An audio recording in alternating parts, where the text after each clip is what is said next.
ಬಾಬಾ ಸಾಹೇಬ್ ಅಂಬೇಡ್ಕರ್ ಅವರ ಚಿಂತನೆಗಳು. ಅವರು ರಚಿಸಿದ ಸಂವಿಧಾನ ಯಾವುದೇ ಒಂದು ವರ್ಗಕ್ಕೆ ಮೀಸಲಾಗಿಲ್ಲ. ಅಖಂಡ ಭಾರತದ ಪ್ರತಿಯೊಬ್ಬರೂ ಸಹ ಅಂಬೇಡ್ಕರ್ ಅವರ ತತ್ವಗಳನ್ನು ಅನುಸರಿಸಬೇಕು. ಇಂದು ಜನಸಾಮಾನ್ಯರು ನೆಮ್ಮದಿಯ ಬದುಕೋದಕ್ಕೆ ಸಂವಿಧಾನವೇ ಮುಖ್ಯ ಕಾರಣ ಎಂದು ಶಾಸಕರಾದ ಎಚ್.ಎಂ. ಗಣೇಶ್ ಪ್ರಸಾದ್ ಅವರು ತಿಳಿಸಿದರು.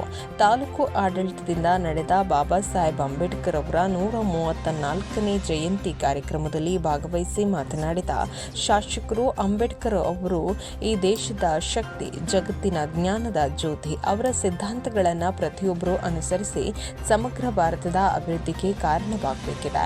ಸರ್ವರಿಗೂ ಸಮಾನತೆ ಕಲ್ಪಿಸಿದ ಅಂಬೇಡ್ಕರ್ ಜಯಂತಿ ಆಚರಣೆ ನಮ್ಮ ಪುಣ್ಯ ಎಂದರು. ಮುಖ್ಯ ಭಾಷಣಕಾರರಾಗಿ ಆಗಮಿಸಿ ಮಾತನಾಡಿದ ಹಿರಿಯ ಪತ್ರಕರ್ತರು, ಸಮಾಜಮುಖಿ ಚಿಂತಕರಾದ ಡಾಕ್ಟರ್ ಕೃಷ್ಣಮೂರ್ತಿ ಚರಂ ಅವರು ಮಾತನಾಡಿ, ಜಗತ್ತಿನ ಜ್ಞಾನದ ದಿನವನ್ನಾಗಿ ವಿಶ್ವಸಂಸ್ಥೆ ಏಪ್ರಿಲ್ 14ರಂದು ಘೋಷಣೆ ಮಾಡಿದ್ದು, ಇದು ಅಂಬೇಡ್ಕರ್ ಅವರಿಗೆ ದೊರೆತ ಗೌರವ. ಅಂಬೇಡ್ಕರ್ ಒಬ್ಬ ವ್ಯಕ್ತಿಯಾಗದೆ ಶಕ್ತಿಯಾದರು.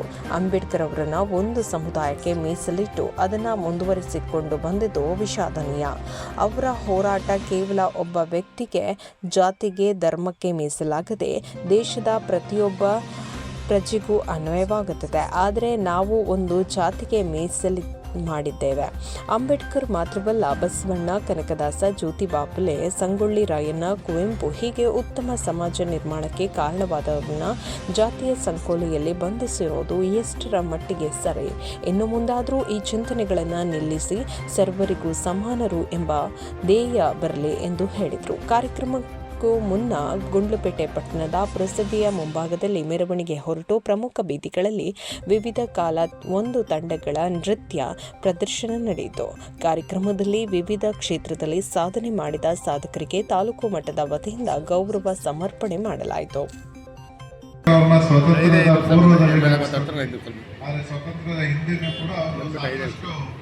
ಸೇವೆಯನ್ನು ಮಾಡಿದ್ದಾರೆ ಅನ್ನೋದನ್ನ ಇವತ್ತು ಮಾನ್ಯ ಕೃಷ್ಣಮೂರ್ತಿ ಅವರು ತಿಳಿಸ್ಕೊಟ್ಟಿದ್ದಾರೆ. ಯಾಕಂದರೆ ಬ್ರಿಟಿಷ್ ಅವರು ಕೂಡ ಅವ್ರ ಮುಖಾಂತರ ಆಡಳಿತನ ನಡೆಸಿದ್ರು. ಜೊತೆಗೆ ಇವತ್ತೇನು ಸೌತ್ ಆಫ್ರಿಕಾಲೂ ಕೂಡ ನಮ್ಮ ಒಂದು ಸಂವಿಧಾನನ ಮಾಡೆಲ್ ಆಗಿಟ್ಕೊಂಡು ಇವತ್ತು ಅಲ್ಲಿ ಸಂವಿಧಾನ ರಚನೆ ಮಾಡಿದ್ದಾರೆ. ಜೊತೆಗೆ ಖಂಡಿತವಾಗ್ಲೂ ಅವ್ರು ಹೇಳಿದಂಥದ್ದು ನಿಜ.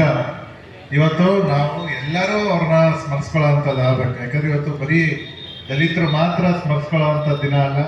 ಯಾಕಂದರೆ ಅಂಬೇಡ್ಕರ್ ಅವರು ಯಾವತ್ತೂ ಯಾವುದೇ ಕಾನೂನನ್ನ ಒಂದು ವರ್ಗಕ್ಕಾಗಿ ಮಾಡಿಲ್ಲ. ಇಡೀ ದೇಶದ ಒಂದು ಮನಸ್ಥಿತಿ ಜೊತೆ ದೇಶದ ಒಂದು ಮುಂದಾಲೋಚನೆಯನ್ನು ಇಟ್ಕೊಂಡು ಈ ದೇಶಕ್ಕೆ ಇಂಥ ಕಾನೂನು ಮಾಡಿದ್ರೆ ಅನುಕೂಲ ಆಗ್ತದೆ ಅಂತ ಹೇಳಿ ನಮ್ಮ ಸಂವಿಧಾನನ ರಚನೆ ಮಾಡಿದ್ರು. ಇವತ್ತು ಅಂಬೇಡ್ಕರ್ ಅವ್ರನ್ನ ಎಲ್ಲ ಜನಾಂಗದವರು ನೆನೆಸ್ಕೋಬೇಕು. ಎಲ್ಲ ಜನಾಂಗದವರು ಅವ್ರು ಮಾಡಿದಂಥ ಸೇವೆಯನ್ನು ನಾವೆಲ್ಲ ಅನುಭವಿಸ್ತಾ ಬಂದಿದ್ದೀವಿ. ಯಾಕಂದರೆ ಇವತ್ತು ಯಾರೇ ಏನೇ ಹೇಳಿದ್ರು ಕೂಡ ಅಂಬೇಡ್ಕರ್ ಅವರು ಶಕ್ತಿ ಈ ದೇಶಕ್ಕೆ ಸಾಕಷ್ಟು ಸೇವೆಗಳನ್ನ ಮಾಡಿ ಇವತ್ತು ಯಾರೇ ಜನ ನೆಮ್ಮದಿಯಾಗಿ ಬದುಕಬೇಕಾದ್ರೂ ಕೂಡ ಅದಕ್ಕೆ ಮೂಲ ಕಾರಣ ಅಂಬೇಡ್ಕರ್ ಅನ್ನೋದು ತಪ್ಪಾಗಲ್ಲ. ಯಾಕಂದರೆ ಇವತ್ತು ನಾವು ನೋಡ್ತಿದ್ದೀವಿ, ಇವತ್ತು ಬದಲಾದಂಥ ಸನ್ನಿವೇಶಗಳಲ್ಲಿ ಕಾನೂನಿನಲ್ಲಿ ಎಂತೆಂಥ ಅವಕಾಶಗಳಿದ್ದಾವೆ, ಇವತ್ತು ಎಂತೆಂಥ ಅಪರಾಧಗಳು ನಡೀತಿದ್ದಾವೆ. ಅದಕ್ಕೆ ಶಿಕ್ಷೆ ಆಗಬೇಕಾಗಿರ್ಬೋದು ಅಥವಾ ರಕ್ಷಣೆ ಆಗಬೇಕಾದ್ರೂ ಕೂಡ ನಮ್ಮ ಕಾನೂನು, ನಮ್ಮ ಸಂವಿಧಾನ ದೊಡ್ಡ